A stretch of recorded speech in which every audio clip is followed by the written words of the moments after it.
Today we're going to discuss the most controversial aspect of Class Dojo. This is the one thing that I've heard many teachers talk about, how it's the thing that holds them back from using it. And that's actually using it. Finding the time during instruction and during the day to use Class Dojo. So I'm going to share some things that I do and then some strategies that you could use in your classroom. The first thing is I use Class Dojo more heavily during times when students need to relearn behaviors. So at the very beginning of the year, for example, I use it to reinforce routines, to ensure smooth transitions, kind of natural times to have my phone out and be able to award points, or use the computer to award points. So for example, when students come in the morning, we have certain things that they do for their morning routine. For every item that they complete, I give them points. And then transitions. When we transition to carpet or back to their seats or to line up, they know that the expectation is that they have it done in 10 seconds. I count down.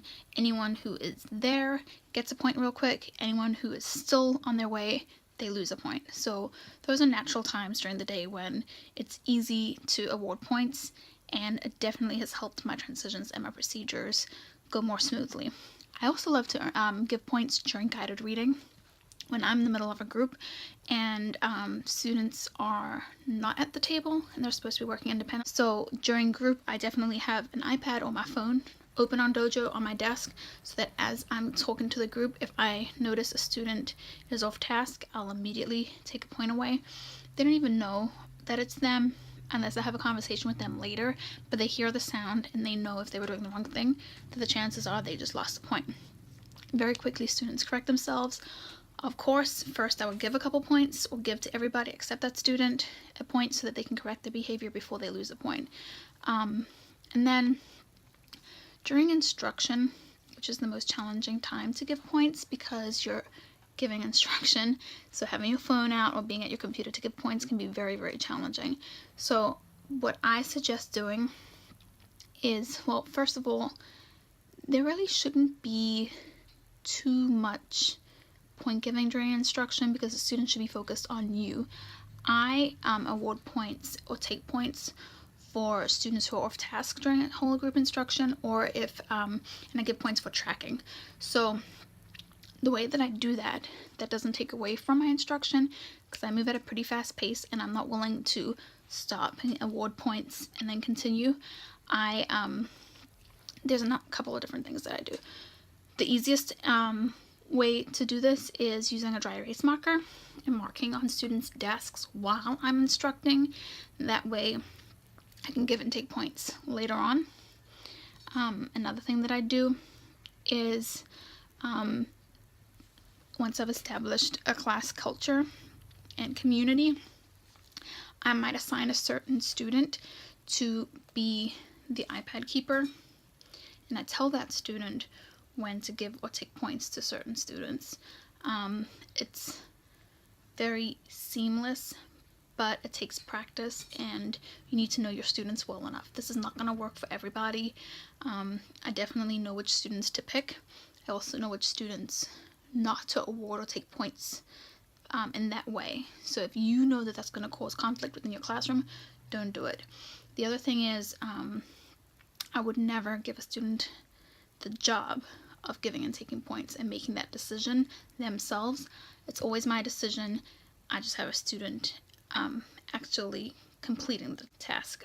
And then another way that you could do that is you could have a clipboard where you can give and take points somewhat easily, and then do it later. I really think the dry erase is the easiest way for me. Sometimes, I'm going to be completely honest, once I've gotten that buy-in from students, I don't always go back and give them those points. I try my best to do it every single time, but the reality is sometimes there's just no time for it. So sometimes those points are just points on their desk and they don't translate to Dojo. The last couple ways that I use Dojo are to encourage students to cheer for each other. So if there's a behavior that you really want, you would spend more time, and it's worth stopping instruction or stopping what you're doing to award those points. That also shows the students how important that behavior is to you. So for example, this comes from the Wrong Clock Academy.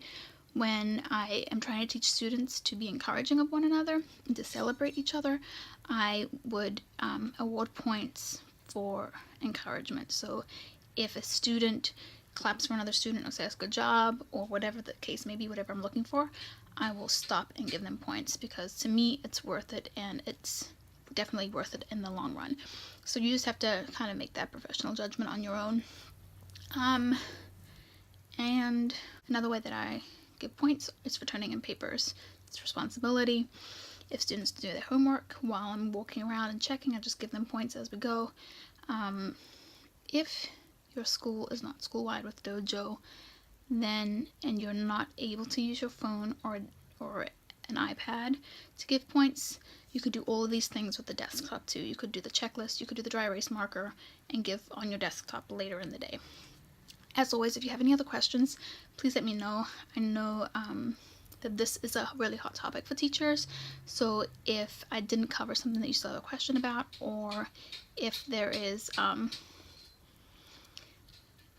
something that you're still concerned about, send me a message or leave a comment and I will get back to you.